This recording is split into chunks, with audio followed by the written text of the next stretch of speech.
Keep watching, stay tuned, do not touch that dial. Arara, my name is Made Kuti, and you're watching VOP TV. Keep watching. Welcome, my name is Zika Davis. Distinguished ladies and gentlemen, boys, viewers, everybody, boys and girls. This is VOP TV. Do you know what that means? Voice of the People TV. You don't have a voice, don't come here.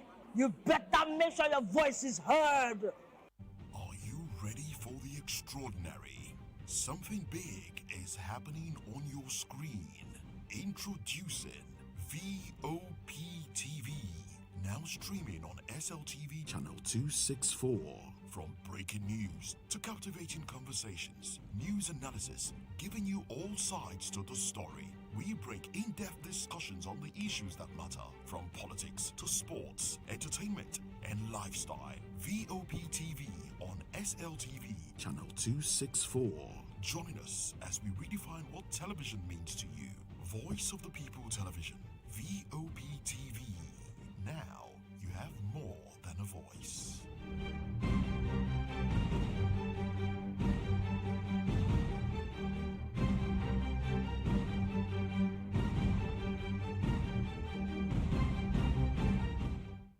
In a world where truth is the ultimate power and opinions scream the loudest, it's time to wade through the noise. Hunger no get tribe! Hunger no get religion! And scan the human interest and trending topics that matter. Stay tuned to The Issues, your plug to the stories making the buzz, from politics to science and technology, social justice, and more. Let's tackle the tough questions and expose the truth. The Issues on Voice of the People Television. Don't just react, understand.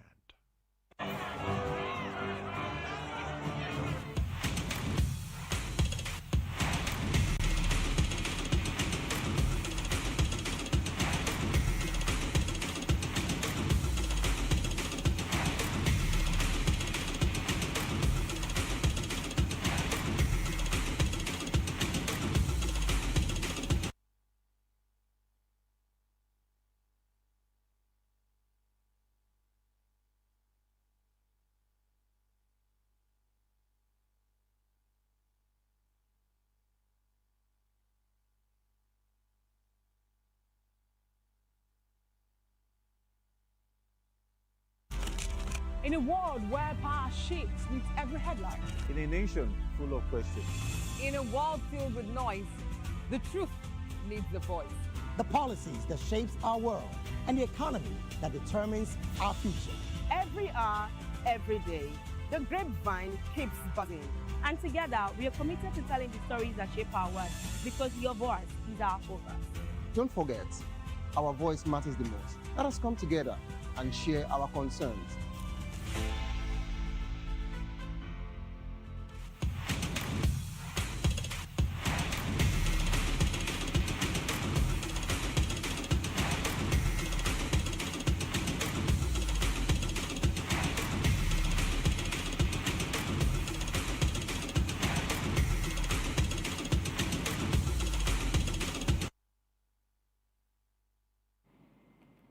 It's just so much, very, very much to talk about on the show today. Very, very much to talk about, so a lot to look into. We're talking about the world of sports just as it unfolds, and we have all of the news right here to give to you. Everything that emanated during the course of the weekend, and also just as it unfolds. All of the sporting activities, the Formula One, the boxing, the Chisora story, down to Wilder, all of those boxers, talking about the golf world, talk about the football world, the Arsenal on top of the log, all of the great news. And it's just a lot to talk about on the sports show today. And we'll still look into the MPFL news, where we have Enyimba, who are the giant of African football. Sorry, you could say giant of Nigerian football, not African football anymore. You can say they used to be family. And then we look into the Super Eagles talk. Which way for Nigeria? Is it a possibility to see that Nigeria make it to the World Cup? Are we going to be a part of the side who will let the Congos down and then we move into the big run? So it's just a lot to look into on the show today. But you just cannot afford to miss. Just stick around, stay here with us so we can give you all of those exciting stories just as it unfolds. But first of all, let's start with one. For those that saw Atlanta 96, if you did see that, if you were born at that point in Olympic that happened in America, if you did see that one, you will understand. For those who were born at 1994, they will also be knowing who I'm talking about. But for those who also Google their mobile all the time, they will also know who we're talking about. So we talk about one man on the show this morning. We'll start off with that one, and that's about the MPFL, because Uche Okechukwu is on the story today. Good morning. Thank you so much for joining us. You're watching Sports Republic show right here on the best place to be, Voice Ademola Television, Lagos, Nigeria. Let's start off with this very one. It looks quite juicy. You can say, because I like the story. It's more like real recognize real. Enyimba Football Club have confirmed the appointment of former Super Eagles defender Uche Okechukwu as the club new sporting director. With that move, the Abat Elephants have now handed a pivotal leadership role to one of the leadership most respected figure of Nigerian football. I'm talking about who? Uche Okechukwu. He's widely known as, his nickname used to be Gentle Giant during his playing days. Now he takes over following the resignation of the club previous sporting director. His appointment was formally communicated in the letter signed by Enyimba chairman Kanu Nwankwo, who praised the former international experience and character. Kanu said the club hierarchy believes Okechukwu's background as an elite sees it as a very good one, and his understanding of football structure will be a central one to Enyimba's long-term ambition. The chairman expressed confidence that the former defender would help drive standards, shape requirements and recruitment strategy, and also strengthen pathways for players and the development of this one domestically. Okechukwu, who you rightly know, is a familiar figure in Nigerian football. He's revered not only for his achievements, but also for his calm authority and professionalism during his distinguished playing career. Now, for those who don't know who we are talking about, some might be asking the question, who is this man? He was born in Lagos. Okechukwu began his career in the Nigerian League with the Flash Flamingos, formerly at that point, and in Wayan National, currently in that heartland, and that's he won back-to-back titles for the club side as of 1998 and also 1989. So 1988 and 1989, his performance earned him a move to Europe in 1990, where he joined Brøndby in Denmark. At Brøndby, he also was a quick Danish man who just got himself right. He won titles, league titles, and also playing a role in the club UEFA Cup at the 1990-91 season. His influence was such a very, very impactful one at the club side, and he was their player of the year in 1992. So a transfer to Fenerbahce, forming one of the most division Turkish league title, is just a way to say, yes, Uche Okechukwu, you've done so well. So I'm liking the part that also Kanu Nwankwo has gotten him involved. So he's more like a teammate, getting his fellow compatriots on the job. So do we want to see this? Now, I think I'd love to see this, aside the Enyimba shows, I would have loved to see this also in the MPFL. I want to see this also in the NFF role, because this one has served Nigeria to a high level. He's really giving his all to the nation. So he's a Nations Cup winner in 1994. He's also an Atlanta Olympic winner. I could say Olympic winner. So a gold medal winner, Uche Okechukwu. But Kanu Nwankwo, you need to know. See, when I talk about this ex-international, sometimes I feel this sort of happiness within myself, because I feel like we had the structure that we don't have now. Japan 93, if you follow the game well, for those who know, not the Gen Zs this time around, as at Japan 93, we had the likes of Aruma, the Bayaro, the Kanu Nwankwo. These guys were quite young, Obiakwe and the rest of the guys. And the structure says you need to play at the Japan 93. You can't play at the World Cup. Now, if you watch 1994 and 1996, you could see a structural move. We had it. As at 1994, Okechukwu was a pair. He was a defender who was working with Clemens Westerhoff at the half of the defense. He was part of the 1994 squad that won the Nations Cup. Now, he came into the Olympic with his leadership quality, the likes of Amokachi, Amunike, all of these guys, Okocha, they were part of, the 1994 Nations Cup winning side. But Kanu Nwankwo was not there. So if you look at the NFF at that point, NFA, formerly called at that point, you could see there was this structure. Some of those leaders who were not part of the, some of those leaders who were part of the World Cup as a 94 were part of the 1996 under Bonfijo, and that it was a connection. Westerhoff connection was paying out. So we had a structure as at that time. Now, Okechukwu was part of the team that won the Olympic, but he was not the skipper. It was Kanu Nwankwo. Uruma was at his finest. Uruma was so good at Japan 93. I mean, he was that quality. Someone says because of Coach Child, that's the reason why we've not seen the best of Uruma. But I love what Kanu Nwankwo has done now. You know why? Kanu Nwankwo knows that it would be right for me to get my ex-teammate or national team player involved in what I do. He's the chairman of the club. He's not been so fantastic Not talking about his playing wise. During his playing days, he was amazing to watch. Kind of one called 1996 African Player of the Year. We know 99 as well. He stole the show. So you could say Nigeria was decorated. If you're not, you won't be wrong to say so. But I'm looking at it from another transition on the part where he has gotten Okechukwu as part of his backroom staff. This is great news to be talked about. So I wish them all of the best. Talking about the two-time champion, but Enyimba have not won the UEFA Champions League in 22 years. So you need to know. The last they listed was, I think that was 2023. So it's just what it is. So let's keep that on the sideline and move on. You know, it's just, I think the Chakasi side, not 2023, the Chakasi side is one of those players who just clings on that very one. But let's talk about the news of the Super Eagles. And someone is optimistic, someone is not happy, someone is saying it's hard time we let our homegrown coaches manage the team. Let's talk about this one now. Father of one law family, Sadhguru Maharaji, has called for the appointment of a Nigerian as the head coach of the Super Eagles. You know, I keep saying all the time, one thing about this country, Nigeria, in sports, when it feels like everything is going well or going so nice, something just comes at the other edge. I'm not going to say the news is not right. I'm not going to debunk. I'm not going to fault the man who's talking right, without due respect. But why are we having a conversation about that now? He said his persistent call on Nigerian Football Federation, NFF, to employ a Nigerian as a Super Eagles head coach is beyond emotions and sentiments, no doubt.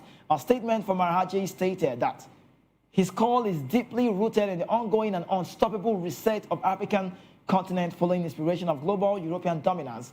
According to him, the man who haven't just screamed, he said, the step became necessary if truly Nigeria desires to have Super Eagles excel at the highest level of soccer competition. He maintained that the NFF should desist from falling from their games, by appointing a Nigerian as the head coach of the Super Eagles. He said the appointments must avail the Nigerians the same payment and privileges that European gets when hired by the Nigerian Football Federation, irrespective of the challenges that the Nigerian coach may be experiencing in the job. He said he must not be sacked. Every new era, every fresh order has its natural teething stage. Now, according to the man, Sadhguru, he said NFF and the Nigerians as a whole, should stop patronizing the manipulative intelligence of Europeans through the wrongful amalgamation that we are trying to put right to ensure that human rights, freedom, and liberty for all is no longer abused. Appoint a competent Nigerian, preferably from one of our ex-international, Austin Jejo Kocha, Kanawanko, Mokachi, Amonike, Fani Amu, among others. He said, and look forward to having NFF heed to this divine advice this time around. If they do not want to be dissolved or fired for mismanagement and high-handed or disrespect to human life. Now, this is someone, his opinion. This is him opining how he feels or what he makes. But, you know, I look at the NFF, I look at the Nigerian Football Federation, that's the NFF, I look at our coaches, I look at our ex-internationals. You know, let's be factual. For what Sadhguru has said, it takes me back to recall when we had Sheikh Mudigbami, what he said. He said Nigerians don't respect themselves. We don't respect ourselves. Now, why is he saying so? We don't see a big future in ourselves. It's two-faced, not the Idibia style. It's two-faced now. We don't respect our own. We don't believe in our own. We don't believe in ourselves. Sometimes they feel when you have a European coach, you have all it takes to win a big tournament.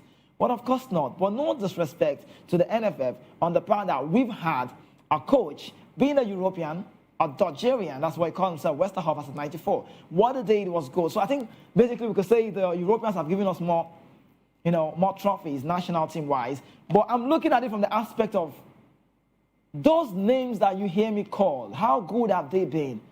How good have they gone back to the drawing board to make sure they are okay? How many Nigerians out there who are ex-international are on the game administrative-wise, if not the NFF? I can count. Olofunjana is doing well for Chelsea, if you know the story. Sheyi Olofunjana, you know him. Menalo, Saudi Arabia sporting director, is doing well. He was at the USA 94. He was part of that team that was coached, managed by Westerhoff. He wasn't a regular. He wasn't a starter. But look how far he has transformed football in Saudi Arabia. That's a Nigerian. But if you want a Nigerian person or personality to be our coach, those names you call, aside the fact that some of the least Excelsior, some of them have been on the job, how many of them are good administrative-wise? How many of them have opened the game? How many of them have studied so well? How many of them knows about the game? Sometimes you may never know until you try. This is not to say that the NFF are doing well. If I have my way, I will dissolve them. If I have my way, in quote, I would disband the Nigerian Football Federation. But who are you to say so?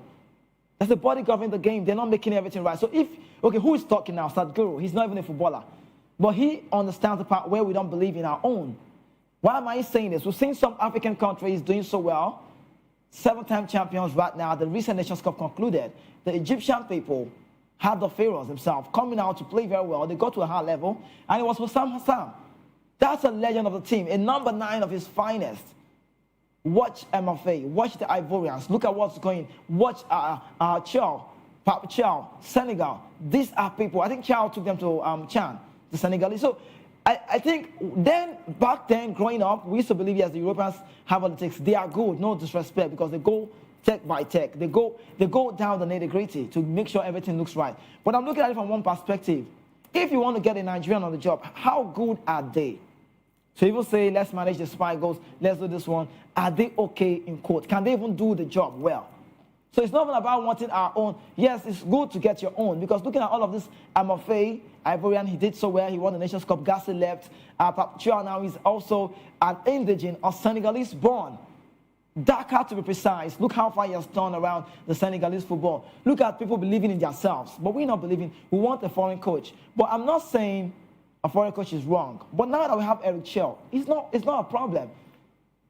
So maybe Sadhguru's talk is for future talk. I don't know if that's what he's trying to say. But at this point in time, we should not be talking about a coach. Pay this man well. He's good to go. Let's make sure we have Eric Chell comfortable in Nigeria.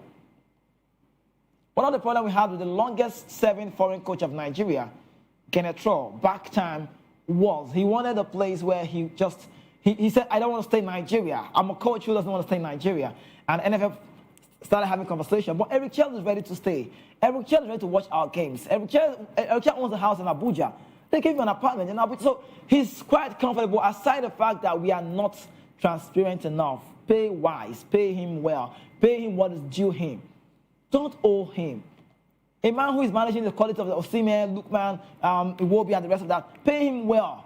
We shouldn't be allowing things like, they never pay this coach, they never pay this coach, in the news. It's more like we should be ashamed of ourselves. We can't be owing the Franco-Malian. It's not even right. So, but I think one part I want to pick from him, if our local coaches make it right, is the fact that he said they should be paid the same amounts that the Europeans are paid. Let's be factual. Some of these European coaches come here to make their resume. They come here to make their CV. They are nobody. They are men. They are what's the word? They come here, this is like an out star for them. They come here and make themselves big. We have had some coaches, some names that were not even known to be managing the Super Eagles. But for Eric Chell, let's allow Eric Chell. Can we even have a Nigerian earn same way as a European will earn on the coaching job? It might not be possible. Only if those at the head would make sure those Nigerians or personal development can get themselves involved in football administration and get themselves at a high level. Then we can now look at you and say, okay, come and do this. Do I want to call J.J. Kocha? We know his story in Delta State. We don't want to talk about it. He said Amokachi was assistant to Steve Keshi. Fair enough. But come on now. Sondolise, they don't want to give him all of the power he needs, he deserves, to manage the team. So do they want to bring in a coach that they can control? Is a question for another day. But let's run away from that phase and talk about the Super Eagles World Cup hopes. There's a news out there. It's feeling like the Nigerian Football Federation are not sleeping on this one. We just might be a part of the World Cup. Looking at what we talked about this last week, if you recall, on the Saturday show. Yes, we talked about the possibility of the Super Eagles being involved in the World Cup. And what Eric Chell has done to Nigeria, he has made us see reasons that we can be out of the World Cup. We have the quality to be out of the World Cup. Our squad is untouchable for me. Our squad looks top-notch squad, I can say. Now, we've shown. Now, countryside, let me even tell you like a secret, right? Countries want to play Nigeria. We're not part of the World Cup, but World Cup going teams wants to play Nigeria. You know why? They've seen a team that can give trouble. So when I remember that we're not making it to the World Cup consecutively, twice in a row, I'm almost feeling like crying like a baby. You know why? Because when you look at the Nigerian national team, with what we saw at the Nations Cup, these boys should be playing in the World Cup. High level, biggest tournament in the football world. But the Nigerian Football Federation right now has reaffirmed that the Super Eagles' chance of qualifying for the World Cup is very close. Following the reports that the Democratic Republic of Congo, the Congo side, the DR Congo side, could face sanctions for allegedly fielding ineligible players. Nigeria World Cup hopes suffered a setback in November 2025 when DR Congo defeated the Super Eagles of Nigeria on penalties to claim Africa's place in the Intercontinental Playoff. However, those hopes have been reignited amid claims that up to 6 DR Congo players who have switched nationality may have completed the required eligibility process. Do you understand? No, according to reports, the players in question allegedly failed to formally renounce their previous nationalities, a requirement under FIFA regulation, potentially rendering them ineligible for the decisive CAF playoff games. But in a swift response, the NFF has formally petitioned, this is a formally petition, right? FIFA alleging Congo's use of players during the 26 World Cup final. The Federation is seeking sanctions that could overturn the result and reopen Nigeria's path to the qualification. NFF General Secretary Dr. Mohamed Sanusi confirmed that the Federation is confident of a favorable outcome and awaiting FIFA's ruling. So we are waiting. I don't know if we really deserve to be out of the World Cup. I don't know. I'm really just following this news, just the way it unfolds. We're taking it bit by bit. The NFF knows. They know that the Congo side, the Congolese have fought it. They know. The Congolese side also, some states, some of their rules, not the FIFA rule, states that those players can actually play those games. But from the body that governs the game, so you need to know that the body that governs the game, FIFA, the Federation of Football, they know that the Congolese have defaulted. So we are waiting. If the Malaysian people can be fined, their heads resigning, then that could be a turnaround. Just maybe Nigeria might be in the conversation. We might be making it to the World Cup. But according to Sanusi, NFF Secretary said, we have a good case. We don't venture into what we know is an exercise in futility. As far as we're concerned, we have a strong case, and we are waiting for what FIFA will say regarding the complaints we have reached. We have lodged. Should Nigeria appeal succeed, the Super Eagles would advance to the 16th Intercontinental Playoff scheduled for next month. And that has got me saying Happy New Month anyways. Happy New Month to you as well. But let's talk about I think the playoff is an intercontinental one, and it will be determined by the final 2 qualification slots for the expanded 48 teams 2026 FIFA World Cup. Potentially offering Nigeria's late opportunity to secure a 7th World Cup appearance. So Nigeria might make it to the World Cup. True or false? True. Possibility ratio, possibility rating, I could rate maybe, I just would say 50-50 maybe. Maybe 50-50. I don't want to say, but I'm just looking at how FIFA will be disappointed, or how we will be disappointed with FIFA. If we look at it by the FIFA rule and what it states, section what it says, you will understand that the Congolese, because what we saw in Malaysia, point deducted, scoreline deducted, given to the opponent, the opposition. So it should be that Nigeria, who is the latest, the recent national team side that played against Congo, will be having that point automatically. Are we going to see Cameroon come in the conversation? Of course, I don't think that will happen. And they're also making a case. So Nigeria looks to be the closest. So if that measure would be taken, it means that the Super Eagles of Nigeria would or might or likely be part of the World Cup. So we'll see how it unfolds and how it goes from here. Sound like a good news. Fair enough. Okay, so we talk about one man is on the radar, Ademola Lookman. I saw him this morning. He was having a medical later today at Atletico de Madrid. Let's talk about some Super Eagles transfer news before we give you other news away from the football world. Nigerian international and Super Eagles star Atlanta winger Ademola Lookman is on the verge of completing a high-profile move to Spanish La Liga giant Atletico de Madrid. The deal was reached through a breakthrough on Saturday night, and we'll see the 28-year-old move to Civitas Metropolitano in a package worth about total of 40 million euros. According to reports, the agreement between Atlanta and Atletico Madrid consists of 35 million euro fixed fee with an additional 5 million euro in performance-related add-ons. Lookman has reportedly agreed a long-term contract with Diego Simeone's led side after finalizing on personnel terms late last night. The Nigerian international talisman, who has been a standout performer in Serie A, is expected to travel to Madrid in the coming hours. So this was the news as of yesterday, you could say. But he is in Spain now, and then all examination, medical, and all documents will be signed and sealed. Lookman moves, comes from a stellar stint with Atalanta, where he etched his name into European football history by scoring a hat-trick in the 2024 UEFA Europa League final. His clinical finish and versatility in the final third have made him one of the most sought-after African players in Europe.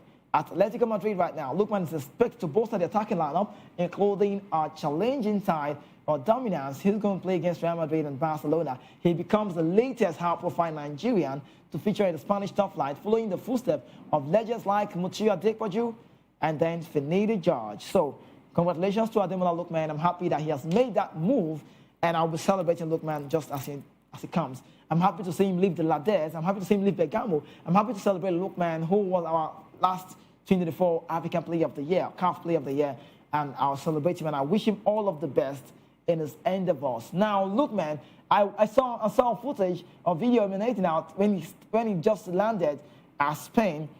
There was this report to news. They said, okay, Lookman, what do you have to say? What do you have to say to the Lades? Blah, blah, blah, all of the talks. Lookman doesn't really talk a lot. He doesn't talk. More recently, I told you on the TV, I recall I told you during this Lookman and Osimhen saga, he was just quiet. He's not a talking personality. He doesn't talk a lot. So the question was, what do you have to say to the people of Lades, to the Bergamo, to the Atalanta people? And he said, ciao. Like, I don't want to talk. Ciao. He just left.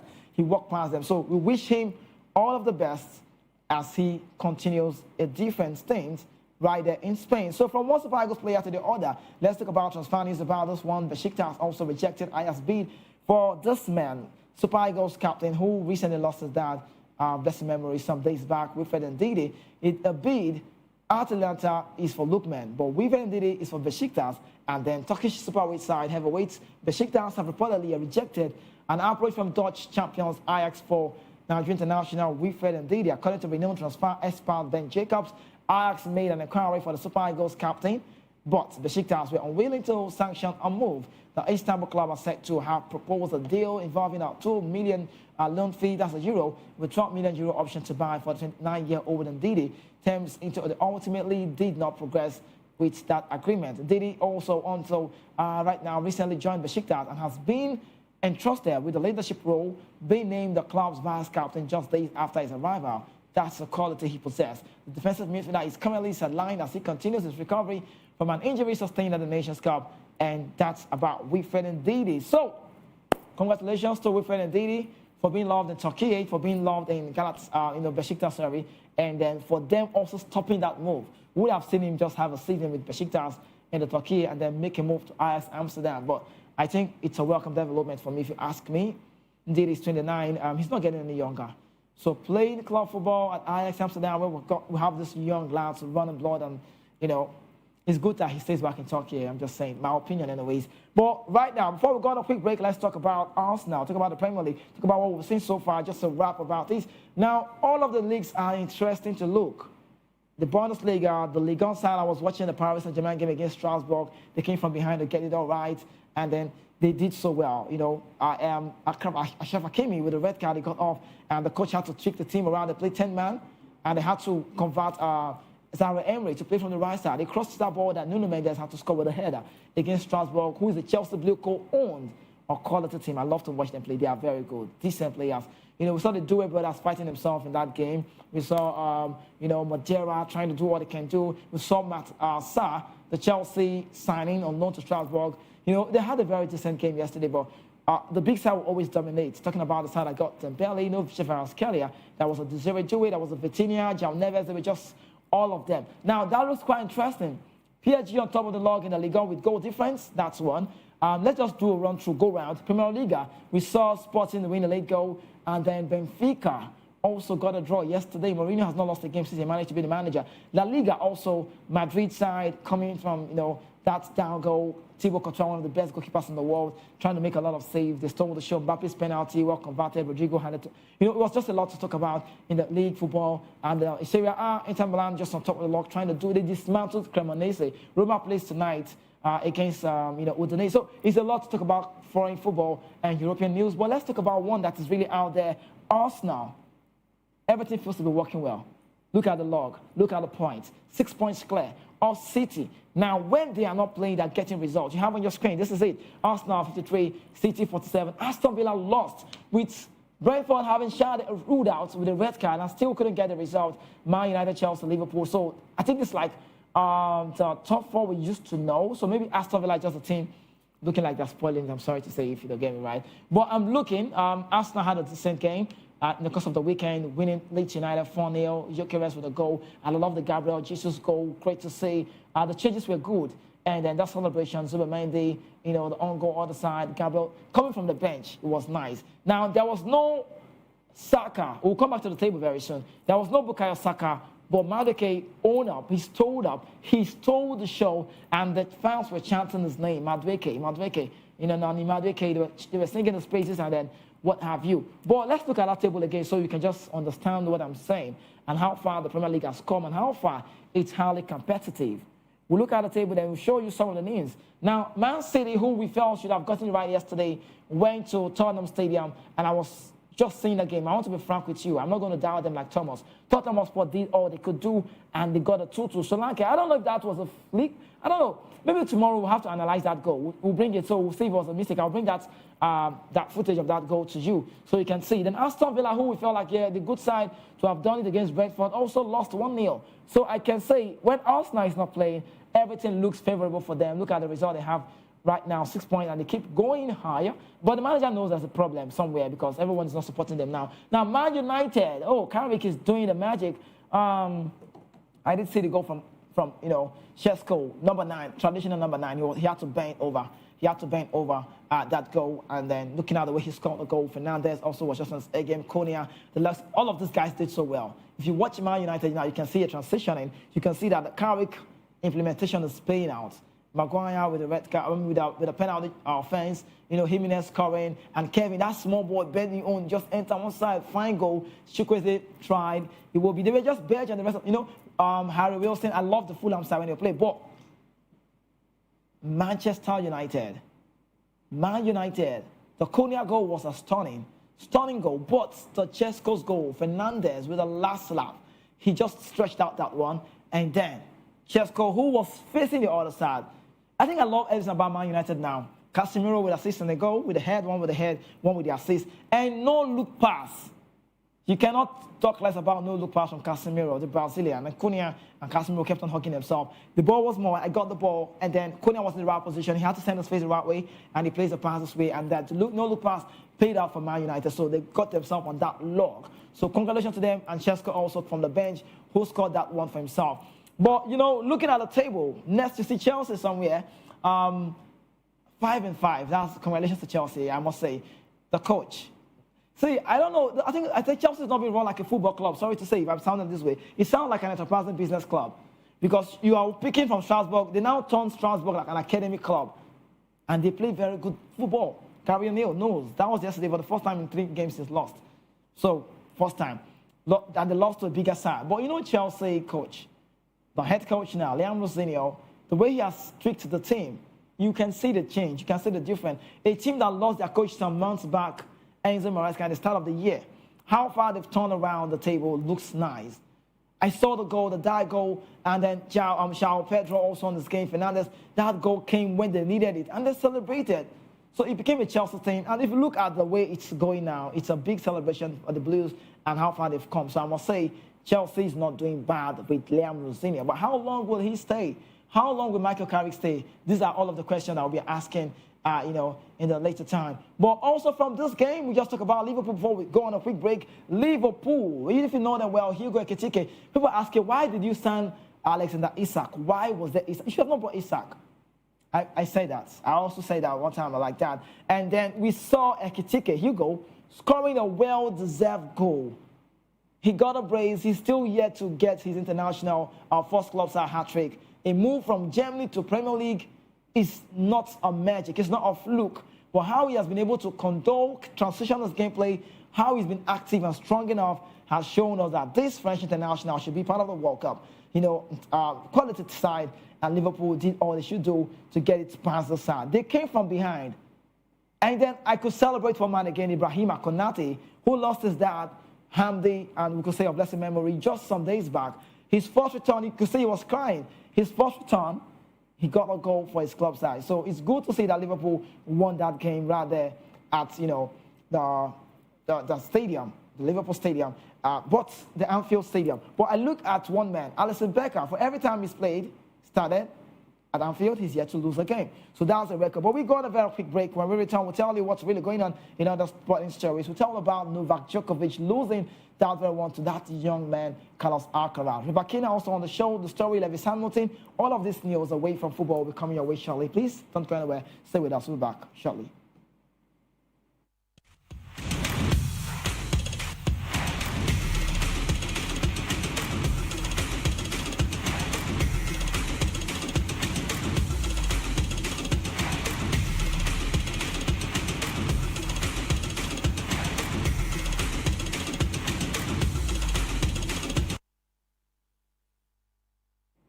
All right, welcome back. Welcome back from that quick break. Let's talk about something else away from football. Now, the boxing world looks quite interesting to see. Tyson Fury official boxing comeback has been confirmed for later this year after his second consecutive defeat to Alexander Usyk in December 2024. Fury announced this one, and he announced that he would be having a fight. He's retiring from boxing, claiming that he has finally hung up his gloves, having previously retired several times. Of course, less than 18 months later, the 37-year-old confirmed he would be returning to fight later this year. Several big names were linked to Fury's potential opponent for his comeback fight, with many fans hoping we could finally see a battle of Britain against fellow heavyweight legend, talking about Anthony Joshua. Talking about boxing now, this one says Fury's comeback has officially been announced, with the former heavyweight champion set to return to the ring, and that's just in 3 months. With a potential fight against Joshua expected to take place later this year, it was widely expected that Fury would take a chin-up fight in the early part of 2026 to shake off the ring rust before a big fight later in this year. And also revealed by a report, the former champion will look to do just that when he returns to face Aksel Black and Mukhmedov in the ring, talking about a heavyweight showdown on April the 11th. The fight card will be broadcast live on Netflix. We'll be seeing that one taking place as well in the United Kingdom, becoming the first boxing event broadcast by a streaming platform in the UK, and also Fury's first home fight in nearly 4 years. Now, people are asking, who is Aslanbek? I'm liking his name, Aslanbek Mamudov. His name is nice. He's a Canadian-based Russian heavyweight fighter. Mamudov boasts a record of 21 wins. That's the record about the man who Usyk could be having a fight with, so you know he's also big. He has a record of 21 wins, 19 of which are via knockout, and just 2 losses at the hands of Ajit Caballero, and that was in December 2023, and also Guido Vanillo in August 2024. In his last fight, Mukhmedov defeated British heavyweight Darlene David in a dominant point in the Shield Arena, Sheffield, claiming the WBA Intercontinental Heavyweight title. You know one thing about those people, boxing world is nice. I'm a fan of boxing as well. You know, boxing world is nice, and then if you're off the game, you just cannot come back to the ring. That's what Fury is trying to do. Tyson Fury will not just bounce back, because when you just bounce back and say you want to have a fight, you get knocked out of the ring. He's just like we say footballers are match rust, or rusty, some say. He has a ring rust. So he has to fight and make sure he gets himself in shape before we see him have a fight next. And that's about Tyson Fury. But from one boxing story to the other, one man again in the news is Derek Chisora. He will meet Deontay Wilder on April 4th at the London O2 Arena in what will be his 50th professional fight for both heavyweights. Chisora, a cult hero in British boxing, has been official in the top division for the last 15 years. He has fought a litany of the finest boxers in the world, including Tyson Fury 3 times, Alexander Usyk, Vitaly Klitschko, and many more. Chisora has challenged for world titles twice before, handling a football stadium in his third fight with Fury and is on a run of a good form. American Wilder also has been widely regarded as the heaviest puncher in the sport and arguably one of the hardest hitters of all time. The former WBC heavyweight champion was unbeaten in 43 fights. One of the Olympic bronze medalists began in 2008 and extended right up until his second fight in Fury. That's back in 2020. With a knockout ratio of over 97%, Wilder has scored some spectacular finishes along the way. After losing to Joseph Parker and Zhang Zhang, Wilder rebuilt with a win over Tyrell Anthony Harden, and that was last year. Wilder also has been linked or mooted contest with champion, talk about reigning unified heavyweight champion Usyk, but first will return to the UK for the first time since blasting through Audley Harrison in 2013 to fight Chisora. Now, what next? From boxing, we move into the Formula One world. Lewis Hamilton's wealth of Formula One experience puts him in the place, talk about the best place to assess the new generation of cars and is enjoying what is driving so far. Talking about the Ferrari, the 7-time Formula One world champion is entering the 5th major tournament regulation overhaul of his career and has often been vocal about which era of cars he has preferred to race with, especially after cruising experience at a ground effect period of 2022-25 season. Perhaps this gives fuel to Hamilton's positivity over the new generation of Formula One cars, which made their official track debut at the Barcelona shakedown this week, following a timing and a flaming day run at Fiorano after his launch last week. Lewis Hamilton, who unofficially set the fastest lap of the showdown, took about the shakedown with a 1 minute 16.348 seconds and contributed to Ferrari's total of 444 laps of the Circuit de Barcelona Catalunya, with teammate Charles Leclerc says the new Formula One cars are more enjoyable to drive as they are more forgiving than the knife-edge stability that was hallmark of the ground effect cars. So that's about this. And then Formula One Stories again says, I'm liking the story. I'm liking the way it's unfolding because Hamilton wants to win that championship. He wants to be out there. He moved from Red Bull, moved from Red Bull to Ferrari. The Italian side looks, looks shaky at some point. But he wants to emerge to be that champion that we know. So, but I think ever since he signed for Ferrari, this is the first time I'm hearing Lewis Hamilton speak out well, speak so good about his gameplay, his race game, and how far he wants to go. So I wish you all of the best, and that's for the British International. When we talk about the Dutchman, Red Bull has completed their first on-track running with a powerhouse, talk about power unit undeveloped in-house, marking a major milestone ahead of the 26th Formula One season. Red Bull Racing began their 26th preseason on Monday, stating and starting a new era of the team prepares for its first using the self-developed power unit from Red Bull Powertrain created in partnership with Ford. The 5-day shakedown in Barcelona can be considered a successful debut for the project between Red Bull and its sister team Racing Bulls, talking about more than 600 laps were completed across the test, which is a strong early signal of reliability for a power unit making a first appearance under the new regulations. And that's about Max Verstappen on this one. Now we talk about golf, starting from Nigeria. Homsaw, this one says about new rule. I'm liking to bring you this one because in Nigerian name of the news, Jemai Adamu has emerged a new lady, talking about the new lady captain of the Tuko Yusuf Butai TYB International Golf Resort and Country Club Abuja, following the decisive election victory held at a clubhouse on Saturday. Adamu polled an overwhelming 1-9 votes, defeating Rose Nyam, who scored 22 votes, and the incumbent lady captain, Maureen Abute, also gathered 26 votes. The landslide result drew applause from club members who described the outcome as a clear endorsement of Adamu's leadership vision and commitment to unity within the club. Speaking after the announcement, Adamu gave glory to God, describing the victory as an act of divine grace and faith rewarded. So we go off and give you still news on golf, from the European news, from the Nigerian news to the foreign news of golf outputs. Phil Mickelson will not participate. Everyone knows this now. He will not participate in each of the first 2 LIV Golf events this year. Mickelson announced his decision on Sunday morning, citing the need in the U.S. because of a family health matter. According to Mickelson, he said, I will not be able to participate in the first 2 LIV events as Amy and I need to be present for a family health matter.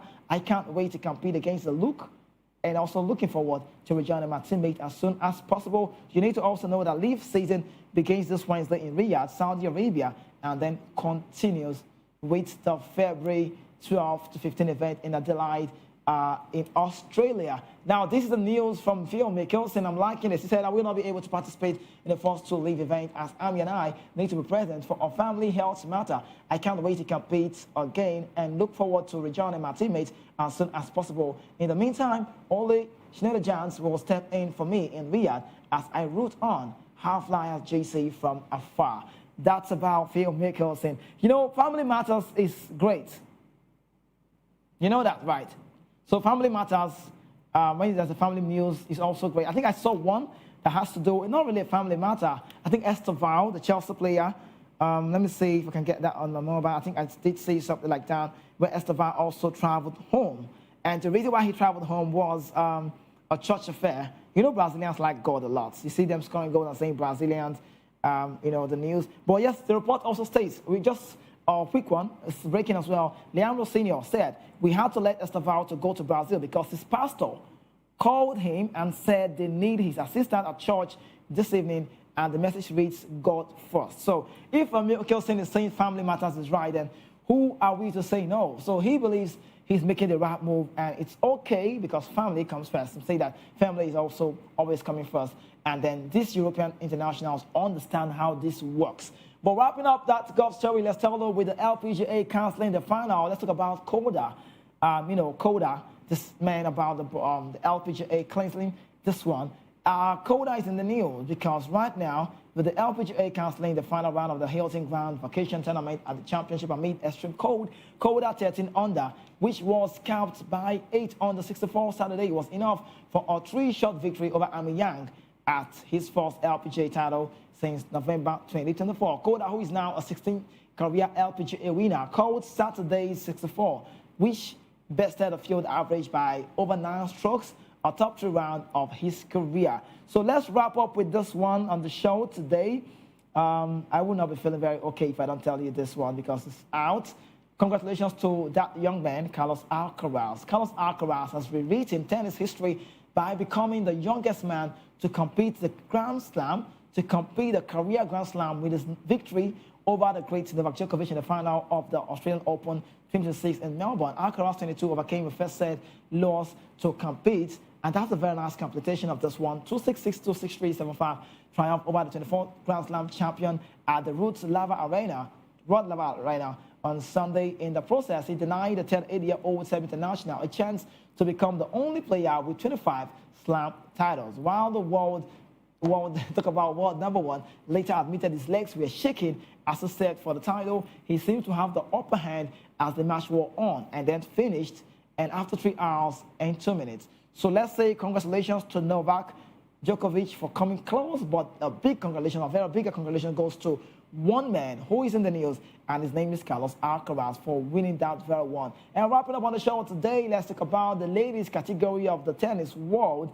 I'd like to share with you to let you know what's really going on Rybakina on the news. Elena Rybakina produced a thunderous display to dismantle Arena Sabalenka 6-4, 4-6, 6-4 on Saturday and capture a maiden Australian Open title, turning the table of the world number one in their Melbourne Park final rematch from 3 years ago. Rybakina returned to the site of her heartbreak in 2023 to complete an impressive victory and earn herself a second major trophy after Wimbledon 2022, underlining her credentials as the best player equipped to punch out Sabalenka's hard-court oral. She's 26 rather. The 26-year-old Kazakh capped a fortnight of relentless efficiency while largely flying under the radar, adding the Davian Oxford Memorial Cup to resume that also includes a 2025 WTA final crown where she downed Sabalenka. So that is where we have to call it a close on the show today. It's really been a roller coaster time with you, having fun, just how much time flies, but just we have to go. Everything that's got to start, you already know, will definitely come to an end. And thank you so much for being part of the show this day. The show continues tomorrow right here, 11 a.m. Nigerian time. Special public will be coming your way, and then Ikechukwu Agwago will be here to take you through that very phase. But meanwhile, do well to join the guys by the evening, 5 p.m. Jerry Apelowai and also Afisa Gubajo will be on the show. Right here on the show, don't go anywhere. We'll have more interesting programs coming your way, and that would be the media news coming up next. And right after that, more news. It's still good morning from all of us here, from me, Kizike. Good morning to you. But when the time is afternoon, good afternoon. Do have yourself a beautiful, wonderful, amazing, and then a credential day. Stay safe.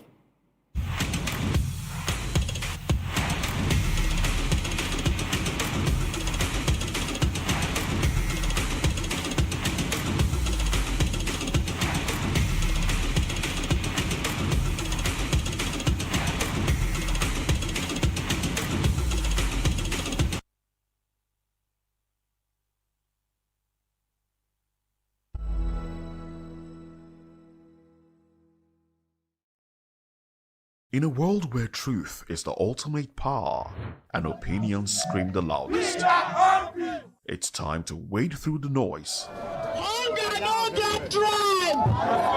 Hunger no get religion. And scan the human interest and trending topics that matter. Stay tuned to The Issues, your plug to the stories making the buzz, from politics to science and technology.